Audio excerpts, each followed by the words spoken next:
Now, the WGAL News 8 Storm Team forecast with meteorologist TJ Springer. Such a special story and how amazing to see his legacy live on. Today, kind of a gloomy day across the valley. Didn't see much rain. Had some sprinkles at times thanks to a little bit of lift in the atmosphere ahead of the main cold front, which is still well to our west. Here's our live look and effort. We're dry now. We have the clouds out there still, and they'll be with us through the overnight as this front is still locked up just to our west. A few showers out across northwestern PA, another system down to our south and west. That one really not going to be an impact for us here across the Commonwealth as one departs to our north and east, kind of sandwiched in between two disturbances, but that will keep us a little unsettled as we head into our Monday. We can see those sprinkles to our north and west. There are the clouds that I was talking about zooming in on Super Doppler 8, and we're really not going to see those clear through the overnight. I think we're going to have plenty of moisture in the air, and with that moisture, I do think that is going to also lead to the potential for a bit of fog out there as temperatures will be pretty close to the dew points. We're down to 41 in Selinsgrove. Really not much change since last time checking in with you. We're at 38 in New Freedom, a little colder in York at 34.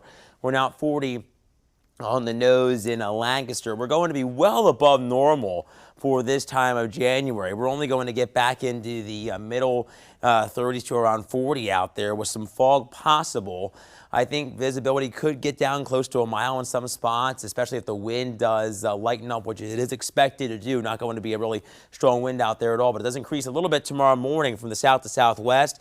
Will be cool, but not terribly bright under a mainly cloudy sky. And then for the afternoon, we'll watch out for a few showers developing as that front slides eastbound. Highs look to rise back into the upper 50s and lower 50s. A really warm day for late January standards. Here's a predictor. It shows that cold frontal passage as we head through the wee hours of our Monday morning. Not going to have much out there aside from the clouds. Again, the fog is a possibility.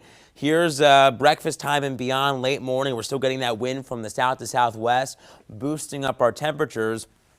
To the north and west, we can see some spotty sprinkles, and as that front continues to work eastbound, we start to see a little more coverage, and yes, maybe a little bit of wet snow trying to mix in where temperatures are a little bit colder.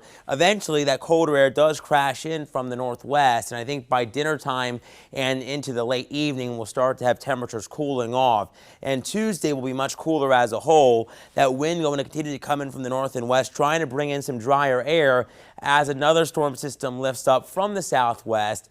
That one may bring us a sprinkle or flurry. You can see some higher chances of moisture south of the Maryland-Pennsylvania state line, down across the Delmarva as a whole, and eventually this clears the area late Tuesday into early Wednesday as high pressure builds in. Then temperatures will rise briefly, but take a much bigger dip, well below normal as we head toward the weekend. The temperature is going to feel wintry on the News 8 Storm Team 10-day. As we head closer to Groundhog Day, though, I think that storm system, another one, stays south with high pressure parts on top of us.